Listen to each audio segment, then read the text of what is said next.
We are live. All right. Hello. Welcome on this beautiful Wednesday, February afternoon. Here we are live in Heart Centered Words.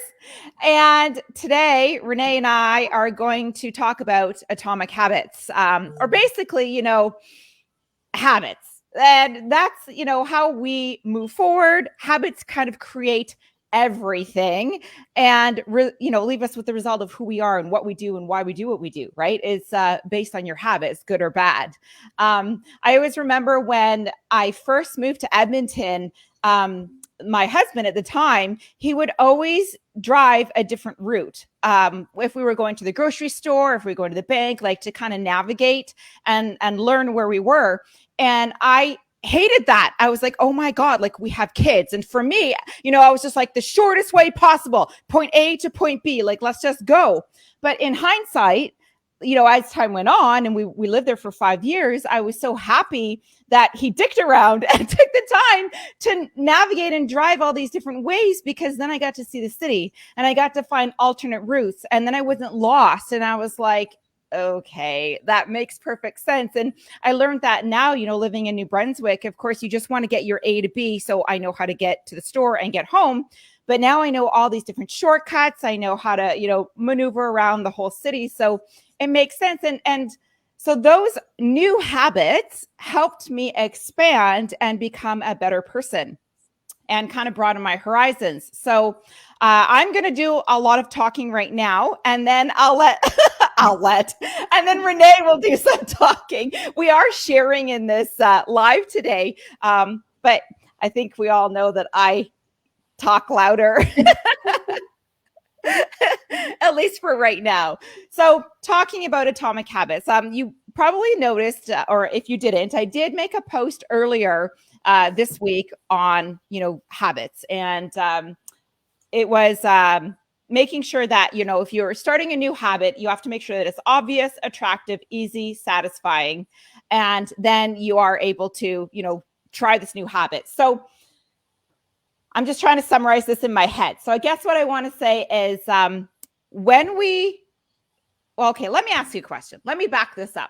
Have you ever had a goal and achieved a goal? Have you ever been like, okay, I'm going to do this, and it's going to take you 4 months, or it's going to take you 6 months. Maybe you've decided I'm going to use weight. It's like the easiest, right? Everyone can relate to that. Okay, I want to lose, 20 pounds. I'm going to set a goal to lose 20 pounds in 4 months. And so you have your plan, and you start exercising, and you start eating properly, and you're tracking your meals, and you're like doing really good, and you step on the scale and it's going down and going down. And then you come to like your day. You're like, okay, by May 31st, I need to be down 20 pounds. And you did it. And you feel amazing, and you're like, oh my gosh. And so you have a photo shoot, and you buy a new bathing suit, or maybe you go on your trip and you feel awesome. And then what happens after May 31st? You revert back to doing what you used to do. You're like, okay, I achieved this goal. I bought a new pair of pants. I had this picture. And then slowly, maybe come Halloween, you're like, oh my God, I gained my 20 pounds back. What the heck? Why did this happen? Like, I lost the weight, and now I ballooned back up. Like, I just reverted right back to who I used to be. And I'm going to tell you why. It's because achieving a goal and changing your habits are two different things. And most people think that it's the same thing, but it's not. And this is why you're here. And this is why you're listening to this. And this is why you have a health coach and a life coach teaching you, because they are two different things. So anyone can achieve a goal. Goals are easy, okay? And especially if you make, you use a SMART goal, like simple, realistic, in a timely manner, and they're measurable. So I want to lose 20 pounds in 4 months. Can I do this? Yes, no problem. Okay. But that's following the guidelines of SMART goal. That's not making it a habit. So when you make it a habit, yes, you want to make sure that it's, specific, and it's measurable, and it's actionable, and all those things, realistic. You can't say, I want to lose 100 pounds in 4 months, right? But when we want to start creating these new habits, the key to making it become a habit is you need to change who you are. It's changing your identity. You're no longer this person who's trying to lose 20 pounds. You've lost 20 pounds, and you are now a fit mom, or you are now a fit individual. So the difference is that, did you freeze, Renee? I'm here. Oh, okay. I can hear you. Your image just stopped again. Okay. I know. Sorry about that. That's okay. So, and going back to, saying when you want to create a new habit, you have to make it obvious. So yeah, if you want to start exercising, you have to make it obvious. So maybe you want to lay out your workout clothes the night before. You put your sneakers beside your bed, or you're going to have them right in the kitchen. So you're going to wake up and put on your workout, gear, and you're going to exercise before breakfast, whatever. You're going to make this obvious. You want to make it easy. Are you exercising at home? Are you just going to go out for a run? Or are you going to go to the gym? And if you're going to the gym, are you going first thing in the morning? You're going right after work. You want to make it attractive. Okay. So maybe you're going to buy yourself new runners, and a new water bottle, and you're going to get excited, or you're going to get a new sports bra, because you want to make this new habit attractive and then satisfying. So you want to make sure that you are tracking your progress. But along with all of these things, that you're setting yourself up for success, setting up your environment for success, you're going to clear out your kitchen, get rid of all of the crap food. You're going to make sure that you're drinking water and, black coffee. Those are your two go-to beverages. Or maybe you're drinking black tea and you're really watching your eating. You get rid of all the crap in the house. So you're cleaning up your environment. You're making sure that you're staying on track. You're setting everything up for success, but then you need to change who you are inside. So you're no longer trying to hit a goal. You have now changed, and this is becoming your lifestyle. It's now part of who you are now. I've repeated that too many times. If you want to be a marathon runner, you can't just say, "Oh, I'm training to run a marathon." And I mean, you can go out there and you can train to run a marathon. So you start out with running, 3K, then you get up to 5K, then you start running 10K, then you start running half marathons. And then let's say, okay, the big race day is here. The race is in May. There's a race in Fredericton every Mother's Day. So you go run your 10K, and then next year you run your half marathon, and then are you going to be training for the full marathon? Are you now a marathon runner? Or is this just something that you wanted to write off your bucket list? So did you want to actually lose the 20 pounds and sustain your new weight and sustain your new healthy? Or are you just doing that to write off your bucket list to say, okay, I know I can do it. I lost my 20 pounds and I'm good. And now I don't care. I took my pictures and now, I can go back to being who I was before. Mm-hmm. So there's the shift there is changing that identity. It's the same thing with, if you want to write a book. Maybe you want to become an author.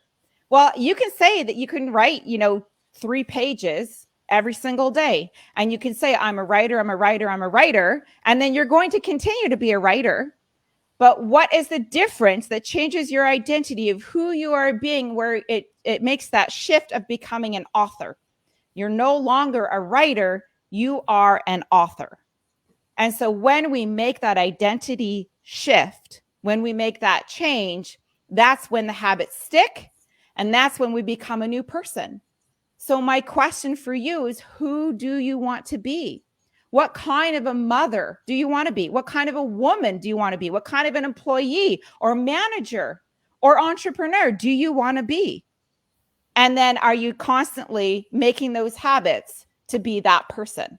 Because if you want to say, I'm a sober 45-year-old woman, and you're drinking wine every night, you're just affirmationing yourself. You're not actually doing anything about it, or if you really want to, do the no beer for 1 year. Well, if you're going to do the no beer for 1 year challenge, that means no alcohol for 12 months. So you have to set yourself up for success. If you're going out, or if you're having dinner parties, or if you're tempted, or if, your spouse doesn't want to, and your spouse is drinking and you're not,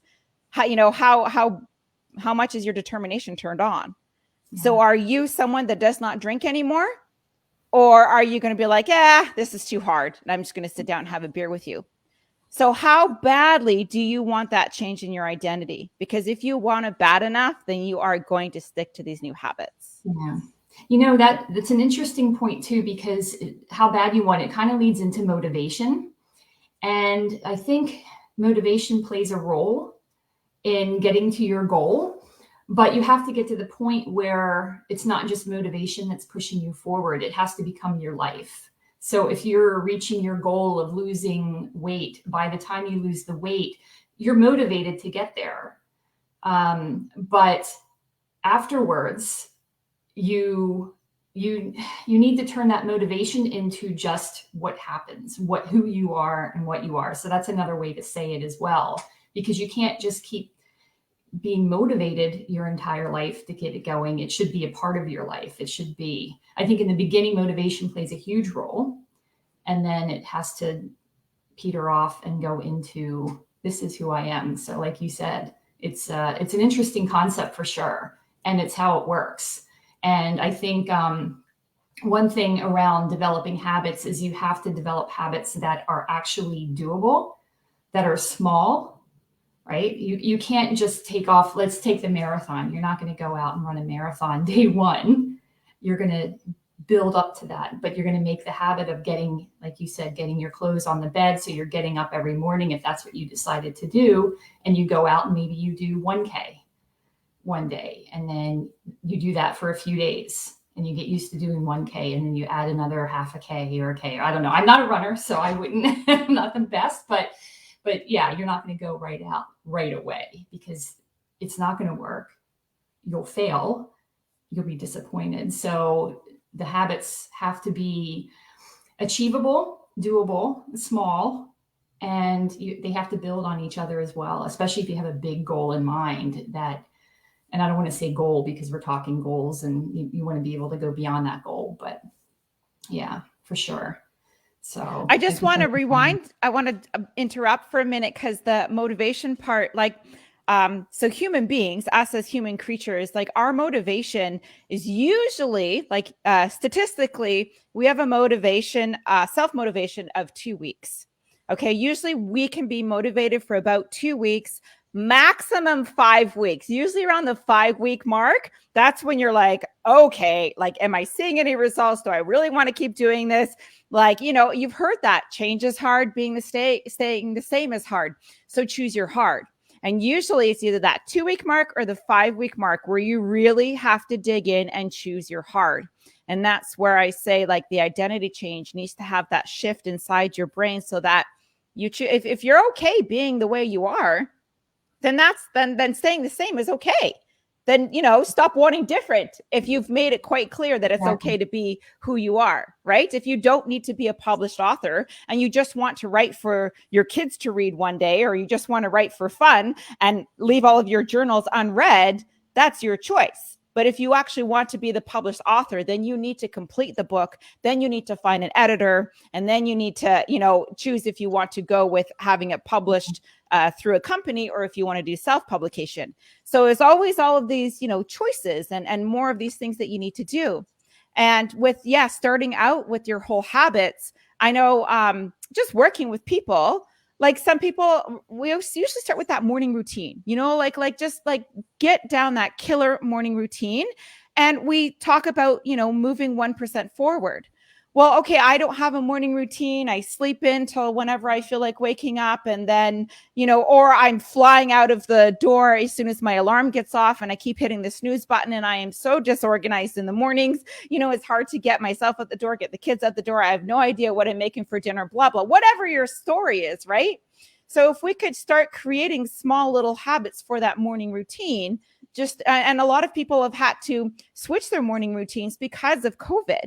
So we have to learn. I mean, why would I get up and have a shower or brush my teeth when I'm just sitting in front of the computer and logging on? I'm still in my pajamas. I got my coffee in my hand. I don't have to see anybody, but I have to log on by 7:55. Okay, I showed up for work today. Yep. How does that make you feel as a person? And I want to share a story. When I was in my Mary Kay days, when I used to sell Mary Kay, it was, we always had to wear the product. You always had to leave, you weren't allowed to leave the house without your face on. Okay. You always had, they said, don't wear everything.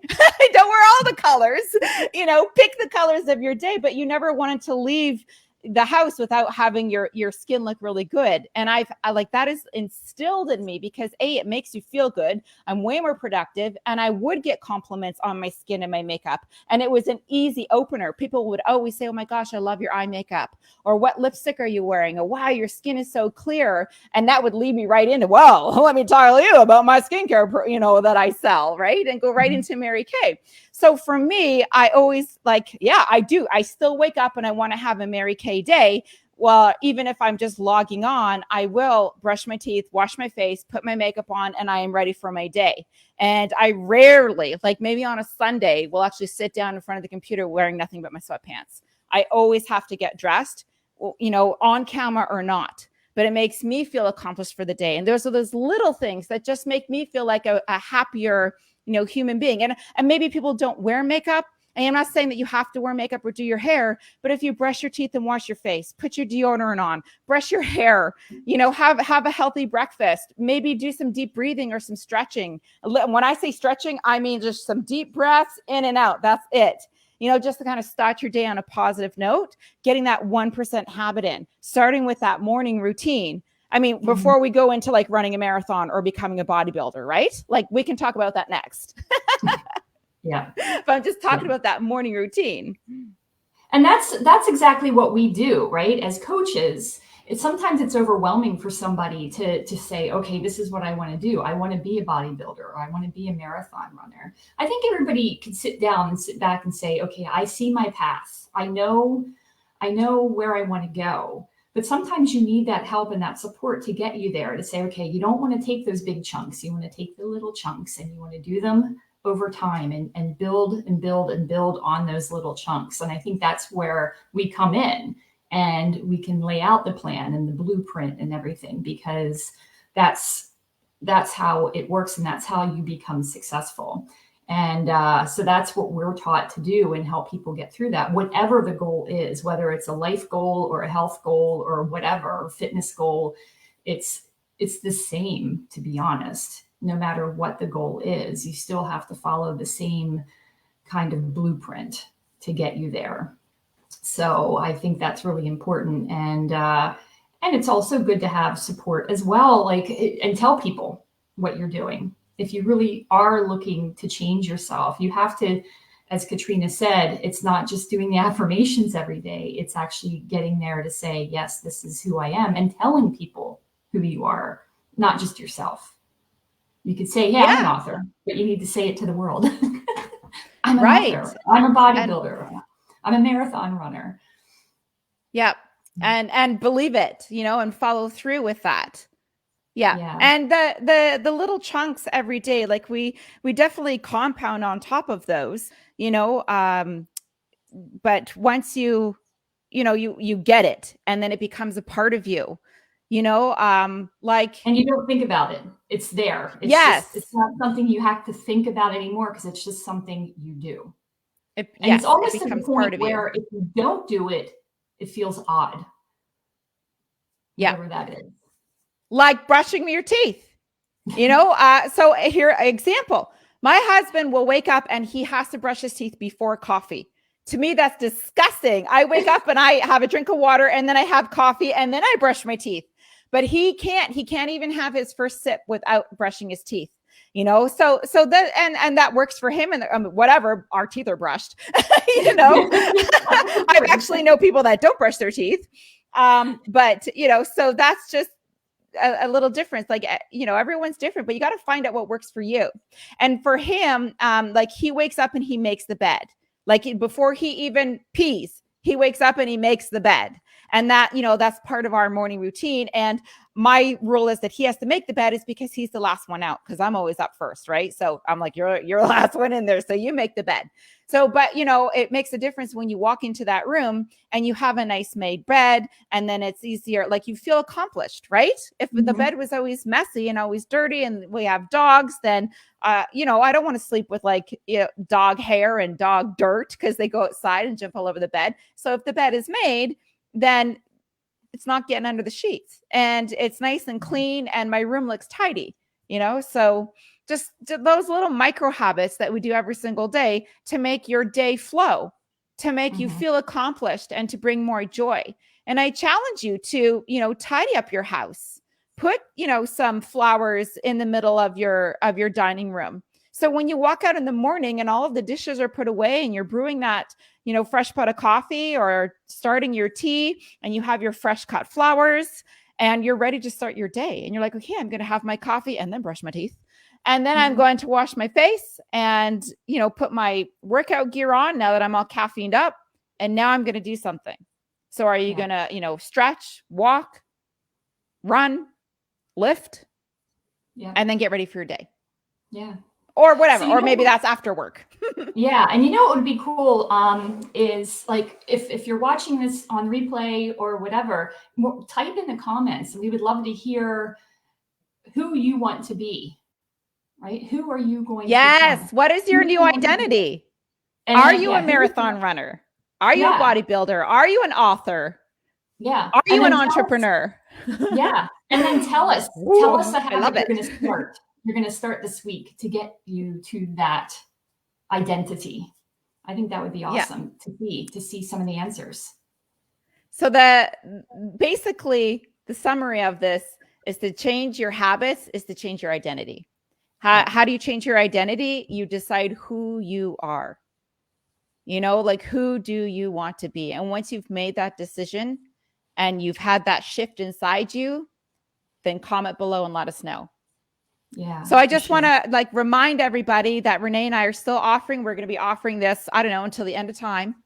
It is a laser coaching session with the two of us. It's an hour and a half long, $125. You will get a blueprint of what to do.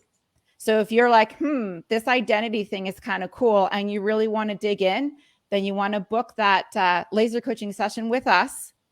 And we have very, very specific questions to ask you. Like we know what we're doing and we know how we're going to get you from point A to point B. So that's still on the table. And I'm going to mention that every time we go live. So let us know about the laser coaching. And even if you don't know who you want to become or who, what your goal is, but your identity, you don't know that, we have tools to help you figure that out. So that's the cool thing. So, yeah. Awesome. All right. I think that's it. So very cool. And next week, I don't even remember what we're talking about next week.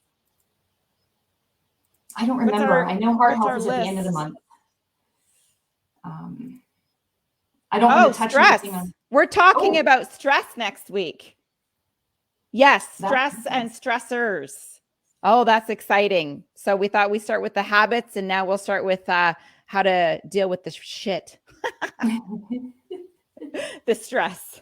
All right. Okay. So comment below. Let us know if you watched the replay. And thank you for being here.